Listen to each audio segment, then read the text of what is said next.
The Adventures of Pinocchio by C. Collodi. Translated by Carol della Chiesa. Chapter 33. Pinocchio, having become a donkey, is bought by the owner of a circus, who wants to teach him to do tricks. The donkey becomes lame and is sold to a man who wants to use his skin for a drumhead. Very sad and downcast were the two poor little fellows as they stood and looked at each other. Outside the room the little man grew more and more impatient, and finally gave the door such a violent kick that it flew open.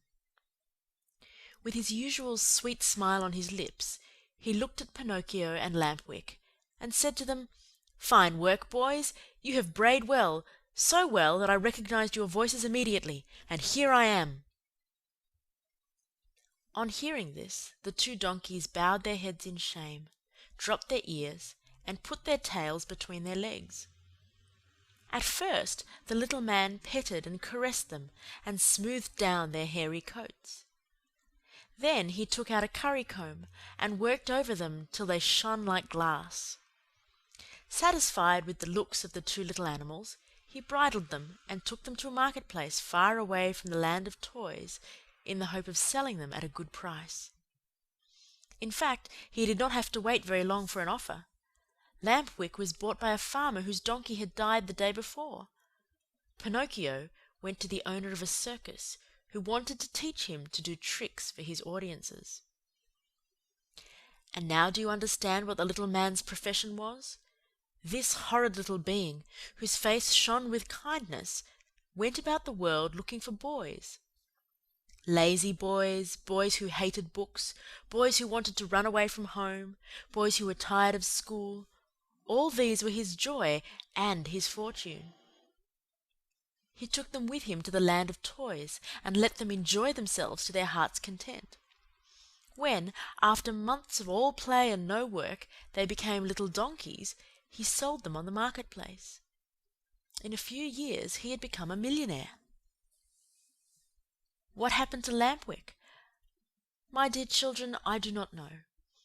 Pinocchio, I can tell you, met with great hardships even from the first day. After putting him in a stable, his new master filled his manger with straw, but Pinocchio, after tasting a mouthful, spat it out. Then the man filled the manger with hay, but Pinocchio did not like that any better. "Ah, you don't like hay either?" he cried angrily. "Wait, my pretty donkey, I'll teach you not to be so particular." Without more ado, he took a whip and gave the donkey a hearty blow across the legs. Pinocchio screamed with pain, and as he screamed he brayed, "Haw, haw, haw! I can't digest straw." "Then eat the hay," answered his master, who understood the donkey perfectly. "Haw, haw, haw! Hay gives me a headache." "Do you pretend by any chance that I should feed you duck or chicken?" asked the man again, and, angrier than ever, he gave poor Pinocchio another lashing. At that second beating Pinocchio became very quiet and said no more. After that the door of the stable was closed and he was left alone. It was many hours since he had eaten anything, and he started to yawn from hunger. As he yawned, he opened a mouth as big as an oven. Finally, not finding anything else in the manger, he tasted the hay. After tasting it, he chewed it well, closed his eyes, and swallowed it. "This hay is not bad," he said to himself, "but how much happier I should be if I had studied! Just now, instead of hay, I should be eating some good bread and butter. Patience!" Next morning, when he awoke, Pinocchio looked in the manger for more hay, but it was all gone. He had eaten it all during the night. He tried the straw, but as he chewed away at it, he noticed to his great disappointment that it tasted neither like rice nor like macaroni. "Patience!" he repeated as he chewed. "If only my misfortune might serve as a lesson to disobedient boys who refuse to study! Patience! Have patience!" "Patience indeed!" shouted his master just then as he came into the stable. "Do you think, perhaps, my little donkey, that I have brought you here only to give you food and drink? Oh, no, you are to help me earn some fine gold pieces, do you hear? Come along now, I am going to teach you to jump and bow, to dance a waltz and a polka, and even to stand on your head. Poor Pinocchio, whether he liked it or not, had to learn all these wonderful things, but it took him 3 long months and cost him many, many lashings before he was pronounced perfect. The day came at last when Pinocchio's master was able to announce an extraordinary performance. The announcements, posted all around the town and written in large letters, read thus: Great spectacle tonight. Leaps and exercises by the great artists and the famous horses of the company. First public appearance of the famous donkey called Pinocchio, the star of the dance. The theatre will be as light as day. That night, as you can well imagine, the theatre was filled to overflowing 1 hour before the show was scheduled to start. Not an orchestra chair could be had, not a balcony seat, nor a gallery seat, not even for their weight in gold. The place swarmed with boys and girls of all ages and sizes, wriggling and dancing about in a fever of impatience to see the famous donkey dance. When the first part of the performance was over, the owner and manager of the circus, in a black coat, white knee breeches, and patent leather boots, presented himself to the public, and in a loud, pompous voice made the following announcement: Most honoured friends, gentlemen, and ladies, your humble servant, the manager of this theatre, presents himself before you tonight in order to introduce to you the greatest, the most famous donkey in the world, a donkey that has had the great honour in his short life of performing before the kings and queens and emperors of all the great courts of Europe. We thank you for your attention. This speech was greeted by much laughter and applause, and the applause grew to a roar when Pinocchio, the famous donkey, appeared in the circus ring. He was handsomely arrayed. A new bridle of shining leather, with buckles of polished brass, was on his back. 2 white camellias were tied to his ears. Ribbons and tassels of red silk adorned his mane, which was divided into many curls. A great sash of gold and silver was fastened around his waist, and his tail was decorated with ribbons of many brilliant colours. He was a handsome donkey indeed. The manager, when introducing him to the public, added these words: Most honoured audience, I shall not take your time tonight to tell you of the great difficulties which I have encountered while trying to tame this animal, since I found him in the wilds of Africa. Observe, I beg of you, the savage look of his eye. All the means used by centuries of civilization in subduing wild beasts failed in this case. I had finally to resort to the gentle language of the whip in order to bring him to my will. With all my kindness, however, I never succeeded in gaining my donkey's love. He is still today as savage as the day I found him. He still fears and hates me. But I have found in him one great redeeming feature. Do you see this little bump on his forehead? It is this bump which gives him the great talent of dancing and using his feet as nimbly as a human being. Admire him, O signori, and enjoy yourselves. I let you now be the judges of my success as a teacher of animals. Before I leave you, I wish to state that there will be another performance tomorrow night. If the weather threatens rain, the great spectacle will take place at 11 o'clock in the morning. The manager bowed and then turned to Pinocchio and said, Ready, Pinocchio? Before starting your performance, salute your audience.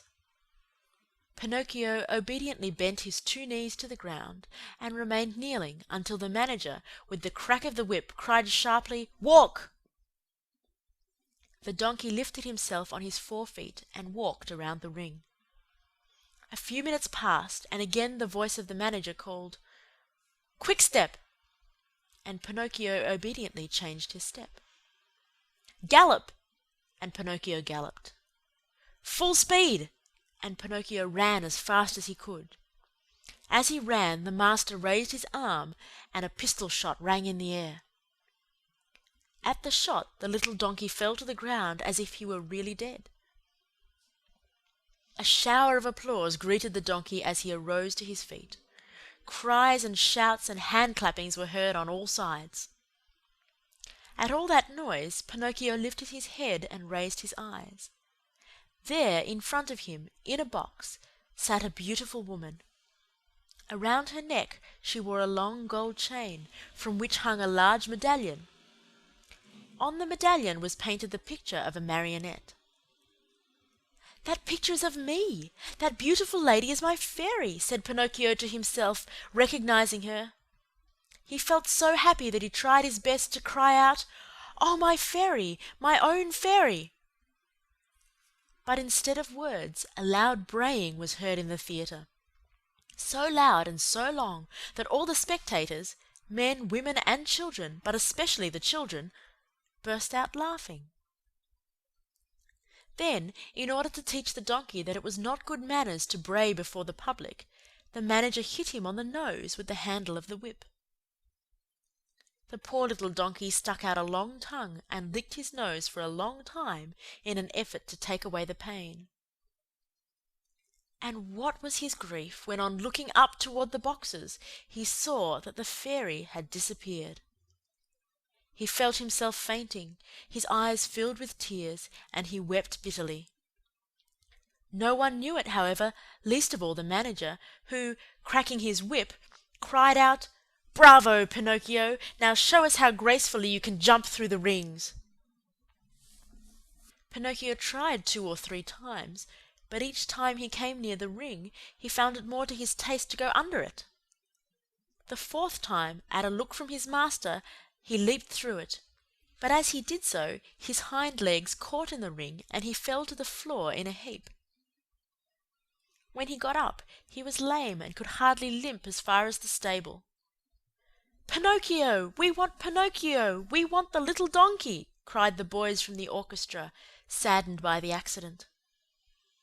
No one saw Pinocchio again that evening. The next morning, the veterinary, that is, the animal doctor, declared that he would be lame for the rest of his life. "What do I want with a lame donkey?" said the manager to the stable boy. "Take him to the market and sell him."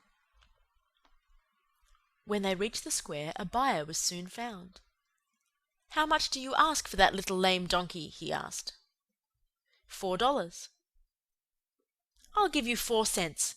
Don't think I'm buying him for work. I want only his skin. It looks very tough and I can use it to make myself a drumhead. I belong to a musical band in my village and I need a drum." I leave it to you, my dear children, to picture to yourself the great pleasure with which Pinocchio heard he was to become a drumhead. As soon as the buyer had paid the 4 cents, the donkey changed hands. His new owner took him to a high cliff overlooking the sea, put a stone around his neck, tied a rope to one of his hind feet, gave him a push, and threw him into the water. Pinocchio sank immediately, and his new master sat on the cliff, waiting for him to drown, so as to skin him and make himself a drumhead. End of chapter 33.